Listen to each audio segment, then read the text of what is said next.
Do you all remember that classic kids movie made in the 70s about a pig and a spider? Yeah, Charlotte's Web?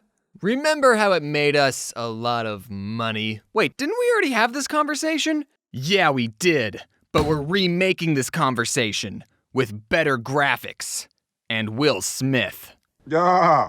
But why would we remake something that's already good on its own when we could be making something totally original? Because, Ethan, we don't want to take risks, and this'll make us more money. But won't it be obvious to the audience that we're only doing these remakes for the money?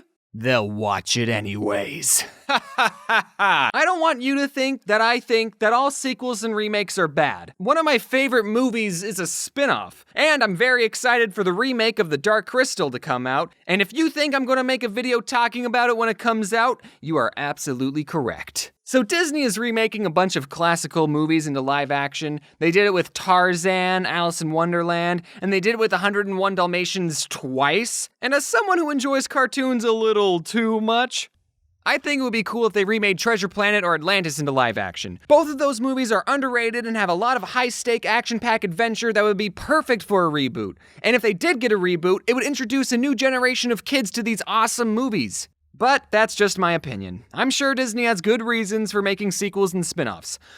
Speaking of Disney sequels, I bet some of you forgot the very old straight-to-VHS Disney sequels.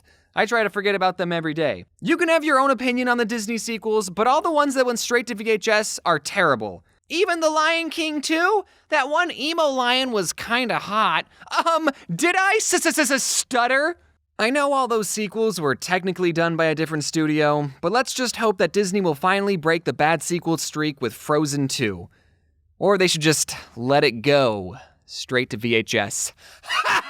Some franchises like Harry Potter or Lord of the Rings have long overarching stories that are designed to have multiple installments, and as long as a studio doesn't stretch out one book into 3 movies, then those types of movies are absolutely fine. But I don't want to talk about those movies. I want to talk about sequels to standalone films. Now, I believe that a sequel to a standalone film can be done, but it's a delicate process. Because in the first movie, you establish the characters and the world they live in, then the protagonist has to overcome a problem, usually defeating a villain, and then the characters live happily ever after, and the story is all wrapped up nicely with a bow, and just what a nice story we got there. I'm just gonna set it down and watch it from time to time and not change it one bit.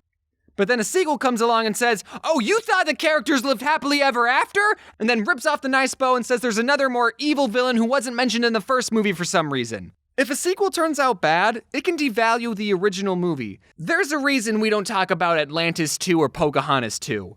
Or Mulan 2, or Hunchback 2, or Aladdin 2, or Cinderella 2, or Beauty and the Beast 2, or Tarzan 2. Because they didn't happen. So that's why I'm always impressed whenever a good sequel is made. And a studio that I think does an amazing job at making sequels is called DreamWorks.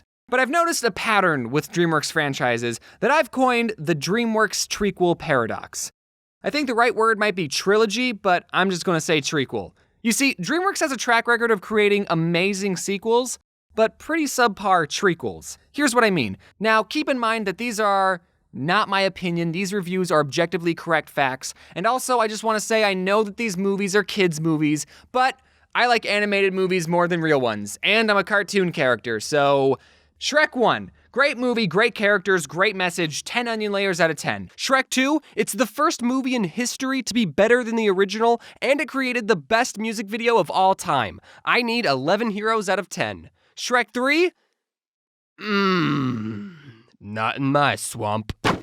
Okay, I know we might not all agree, but here's another example. Kung Fu Panda 1, perfect movie. Any movie with anthropomorphic animals is always a win in my book. I think we have a best-selling franchise on our Panda Paws. Kung Fu Panda 2, just as good as the original. How many sequels have an animated bird as a villain? Besides Stuart Little 2. So far, we got 10s across the board, but then Kung Fu Panda 3 comes along and I'm sorry, Jablinski, I just wasn't feeling this one. Which is why I was so worried for How to Train Your Dragon 3, and let's just say the DreamWorks trequel paradox didn't break its trend. However, there's one franchise that doesn't follow the DreamWorks trequel paradox, and it haunts my dreams works. And that franchise is Madagascar. I remember loving this movie as a kid, and apparently I wasn't the only kid who enjoyed it because it made $193,595,521. So DreamWorks made 2 more of these movies, and created The Thing That Haunts My Dreams. Now, personally, I don't really care for these movies. They're fine. I haven't rewatched them at all, so 5 out of 10. But there's another movie in this franchise. A movie that shouldn't be as good as it is, and honestly, I'm a little embarrassed to admit that it might make the list of my top 5 favorite movies. I don't think enough people are talking about this movie, so I'm going to be the one who breaks the ice. That metaphor is relevant because we're talking about Penguins of Madagascar. Penguins of Madagascar is the best movie that features penguins ever. Better than Happy Feet and Happy Feet 2, and it's 1,000 times more realistic than March of the Penguins. There's a scene where the penguins fall off an airplane and go hopping from one airplane to another. It's so entertaining, and it's all done in one continuous camera shot, so I'm not talking with a hint of irony when I say that this scene is a cinematic masterpiece. I don't remember when I first watched Penguins of Madagascar. It came out when I was 18, so I'm probably not the target demographic, but I remember after watching it thinking, wow, that's a good movie. And I didn't think about that movie again until years later on Halloween night 2018. I was in a Discord call with some friends who were also spending their Halloween night behind a computer, and naturally we were discussing which Madagascar sequel was better. Some people actually liked the second one, which was surprising, and I said, well, no matter what you think of the sequels, at least we can all agree that Penguins of Madagascar is better than both of them, right? And everyone in the call was like, what are you talking about? And instead of watching a scary movie that Halloween night, we all virtually watched a movie about penguins together, and I think everyone liked it. Okay, let's talk about another studio, Pixar. Pixar movies do a good job at appealing to a wide audience. Kids like them because they're a cartoon, and adults like them because of their heavy themes like old people dying. Almost every movie Pixar has made has been a cinematic classic.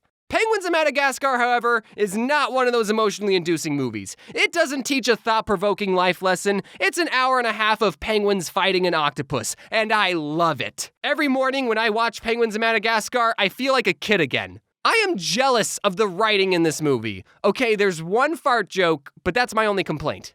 Now, do I think Penguins is better than all of these Pixar movies? No, definitely not. But I do think this movie is really good, and IMDb gave it a 6.7 when it clearly deserves a 10. I don't know if this video convinced you to watch Penguins of Madagascar, but if you're retroactively looking for the next summer blockbuster movie to watch, then it's got my recommendation. James, are you being sponsored by Penguins?